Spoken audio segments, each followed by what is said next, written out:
दोस्तों नमस्कार, आदाब, सत श्री अकाल। उर्मिलेश संवाद के इस कार्यक्रम में आपका बहुत बहुत स्वागत है। मैं हूं उर्मिलेश। आज मैं पहले तो आपको लद्दाख में क्या हो रहा है, भारत सरकार का क्या अभी रवैया है, सोनम वांगचुक को लेकर क्या डेवलपमेंट्स हैं, इन सभी विषयों पर आपको ताज़ा जो खबरें हैं, जो ताज़ा बिल्कुल समाचार है, उससे पहले मैं आपको अवगत करा दूं। दोस्तों, लेह की जो एपेक्स बॉडी है और जिसमें वहाँ के नागरिक जीवन के सभी महत्वपूर्ण लोग हैं, उन्होंने पहले ही तय कर लिया था कि जब तक उनके मांगों पर विचार नहीं किया जाता, जब तक केंद्र जो है, जो 24 तारीख को इतना बड़ा हादसा हुआ वो प्रशासनिक फेल्योर का उदाहरण है, जब तक उस मामले में एक उच्च स्तरीय जांच नहीं कराई जाती, निष्पक्ष जांच, तब तक वो किसी कीमत पर केंद्र से बात नहीं करेंगे। सोनम वांगचुक की गिरफ्तारी का भी मामला उसमें जोड़ा है। तो एक तो ये पहलू है।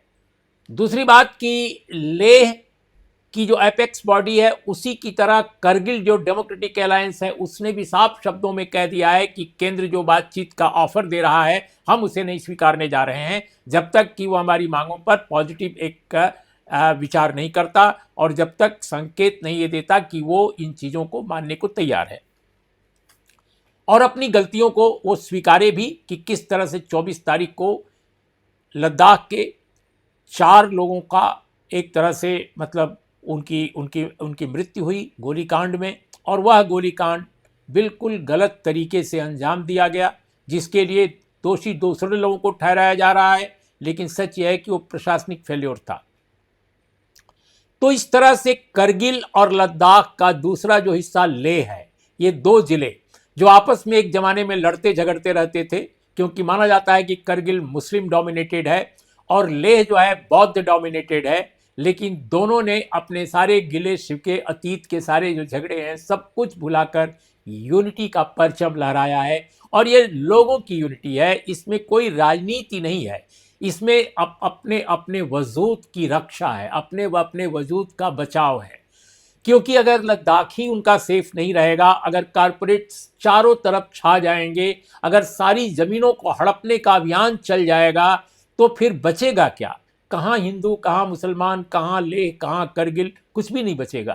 फिर तो सारे आ जाएंगे बाहर के लोग और वो कब्जा कर लेंगे उन ज़मीनों को जो उनके पूर्वजों ने किसी तरह से हिमालय की कठिन परिस्थितियों में जूझते हुए जिसको बचा कर रखी है, पर्यावरण को बचाया है और वहाँ के आबो हवा को बचाया है। तो इन सभी चीज़ों को लेकर मैं समझता हूँ कि जिस तरह की यूनिटी वहाँ उभरी है वो बेजोड़ है।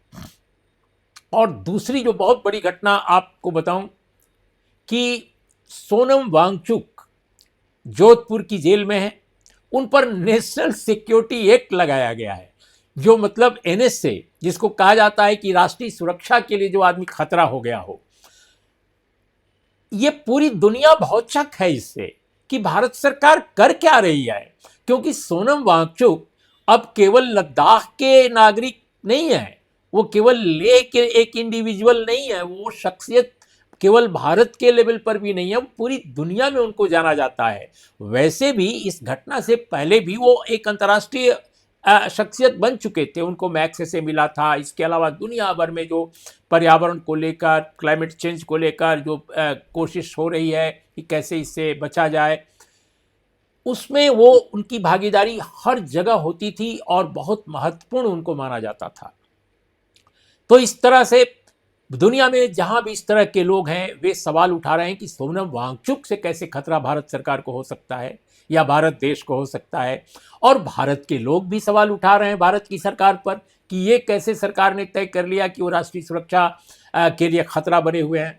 लेकिन दोस्तों, वो जेल में हैं, जिन सवालों को लेकर वो जेल में गए हैं, उन्हीं सवालों पर आज उनकी पत्नी गीतांजलि, उनका नाम पूरा है गीतांजलि जे एंगमो, और इन्होंने परचम लहरा दिया है और इन्होंने साफ शब्दों में कहा, बहुत विनम्र हैं, बहुत ही शालीन और सज्जन हैं, लेकिन उन्होंने साफ शब्दों में कहा कि वो हर कीमत पर सोनम वांगचुक की जो लड़ाई है उसको जारी रखेंगी और उनको नेशनल सिक्योरिटी एक्ट के तहत जो गिरफ्तार किया गया है, जो इलीगल है, उसके लिए कानून में जितने भी प्रावधान हैं सबका उपयोग किया जाएगा, सबका इस्तेमाल किया जाएगा।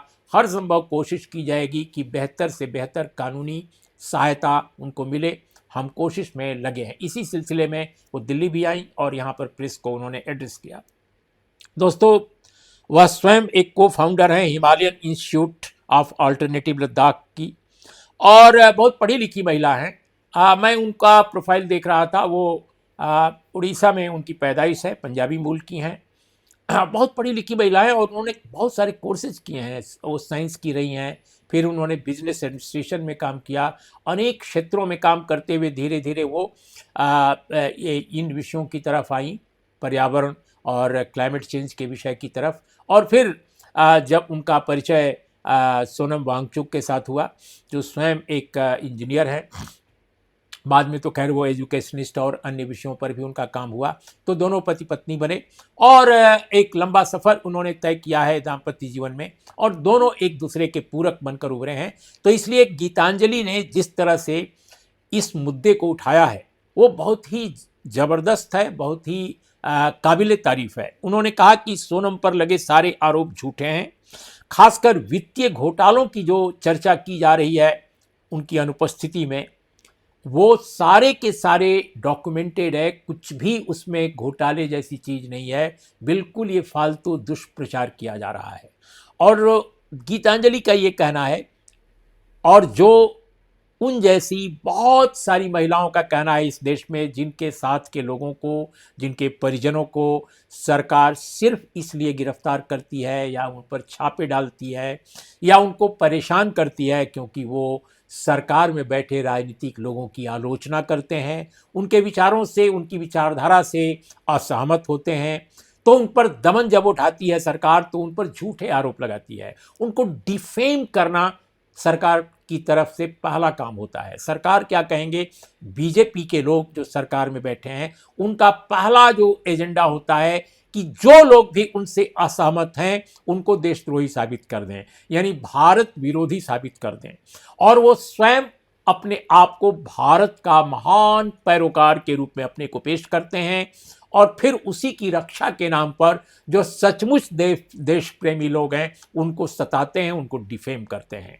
तो गीतांजलि ने इस सत्ताधारियों के इस खास एजेंडे को सही ढंग से पकड़ा और उन्होंने कहा कि सोनम को डिफेम करने का षड्यंत्र चला और यह षड्यंत्र उनकी गिरफ्तारी के दिन से नहीं चला है, ये 4 साल से चल रहा है। गीतांजलि का कहना है कि ये सोनम वांगचुक को डिफेम करने का, यानी उनको बदनाम करने का सरकार में बैठे लोगों का अभियान आज से नहीं 4 साल से चल रहा है। कब से चल रहा है? जब से उन्होंने स्टेटहुड की मांग शुरू की, जो लद्दाख और करगिल के लोगों की मांग है। ये सोनम वांगचुक नाम के इंडिविजुअल की मांग नहीं है, वहां की आवाम, वहां के लोगों की, वहां की जमीन की मांग है और उसको वो मुखरित करते रहे, उसको आवाज देते रहे।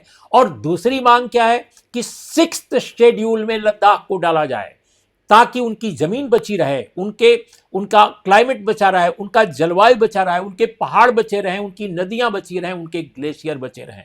वरना आएंगे बड़े बड़े उद्योगपति और कारपोरेट और सारे पहाड़ों को लील जाएंगे, हर जगह तार बिछा देंगे, हर जगह खदानें लगा देंगे, हर जगह बड़े बड़े बुलडोजर चलेंगे और पूरी जो वहाँ की ज़मीन है और जो वहाँ का जल ज़मीन है सब कुछ प्रदूषित कर देंगे। तो ये जो ख़तरा मंडरा रहा है, क्योंकि हमने देखा है कि दुनिया के, भारत के अनेक हलकों में ऐसा हुआ है कि जहाँ आए वो विकास के नाम पर वहाँ उन्होंने विनाश रचा और अपना विकास केवल किया, उन लोगों का विनाश कर दिया। तो इसलिए दोस्तों वो ये कह रहे हैं कि 6th शेड्यूल में डाला जाए। जो संरक्षण असम को मिलता है, जो त्रिपुरा को मिलता है, जो मिजोरम को मिलता है, उसी तरह का मेघालय को मिलता है, उसी तरह का अरुणाचल इस हमको भी चाहिए, ये बात वो कह रहे हैं। तो ये जो आवाम की डिमांड है वहाँ के लद्दाख के लोगों की, करगिल के लोगों की, उसी को जब से उठाना शुरू किया ये सोनम वांगचुक ने, तब से ये सरकार उनके खिलाफ खड़ी हो गई और उनको डिफेम करना शुरू किया। ये लोग जो आए पिछले साल एक बिल्कुल सत्याग्रही रूप में लद्दाख से चलकर आए, लेकिन उनको दिल्ली पहुंचने से पहले ही दिल्ली के बॉर्डर के पास हिरासत में ले लिया गया। इतना शर्मनाक।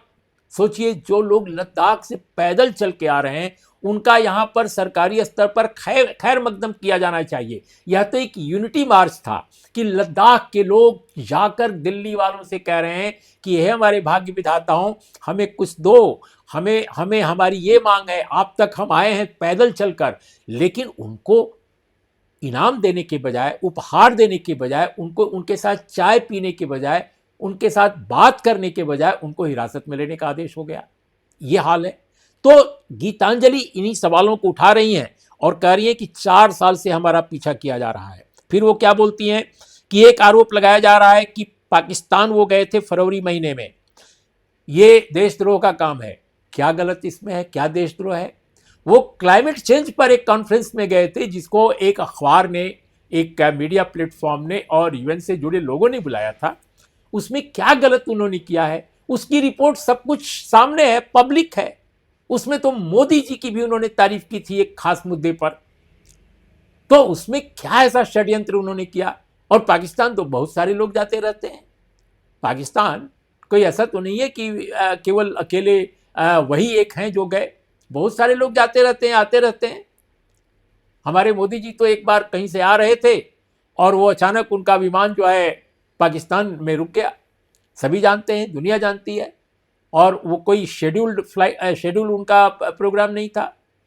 तो या तो भारत सरकार डिक्लेयर कर दे कि किन किन देशों में जाना अपराध है, किन किन देशों में विजिट करना किसी भी व्यक्ति का देशद्रोह है।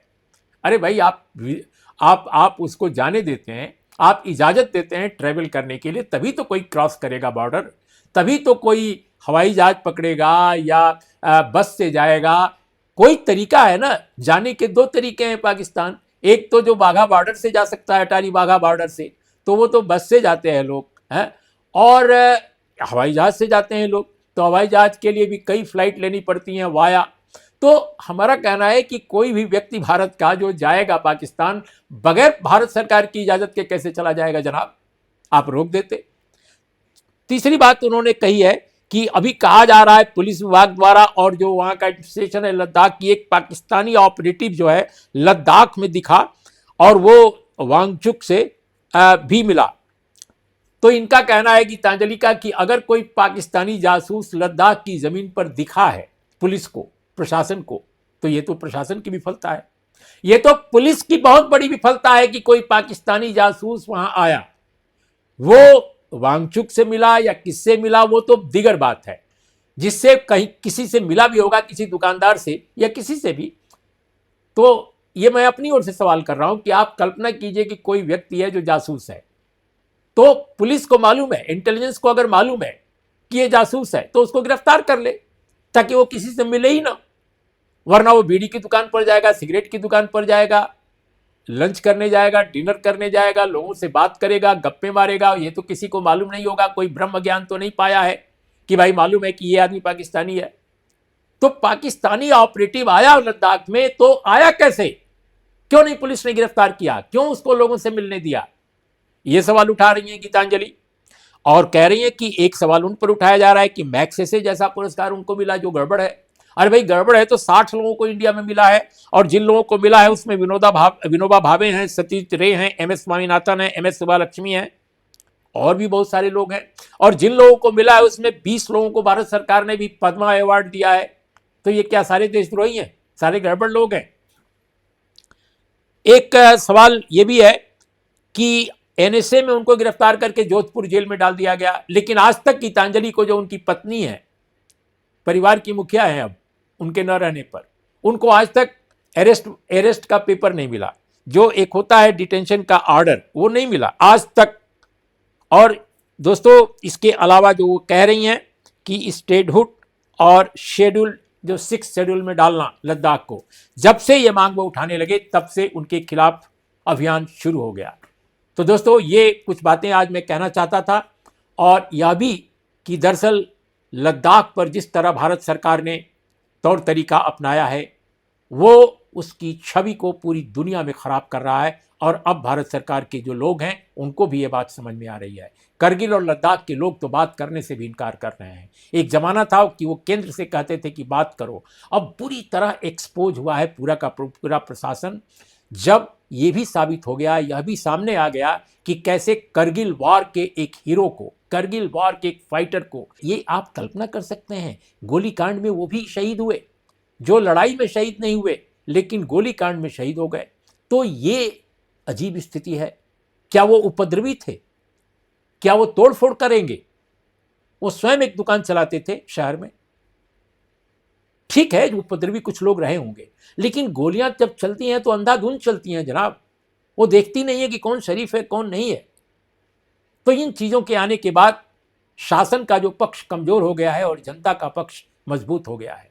इन्हीं शब्दों के साथ आपका बहुत बहुत धन्यवाद कि आप हमारा कार्यक्रम देखते हैं। दोस्तों, ज़रूर इसको देखें और लोगों को देखने को भी कहें। आप सब्सक्रिप्शन ज़रूर लें और भी लोगों को कहें कि वो सब्सक्राइब हमारे चैनल को करें, बिल्कुल निःशुल्क। और इसका स्वयं आप प्रचार करें, प्रसार करें कि हम जो बातें कहते हैं वो ज़रूरी होती हैं उस दौर की। तो आज इतना ही। नमस्कार, आदाब, सत श्री अकाल।